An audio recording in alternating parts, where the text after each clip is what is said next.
Technician grade 3 का full notification आ चुका है और एग्ज़ाम पैटर्न में कोई भी चेंजेस नहीं हुए हैं।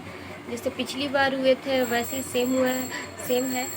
पिछली बार भी एक एग्ज़ाम हुआ था, इस बार भी एक ही एग्ज़ाम होगा।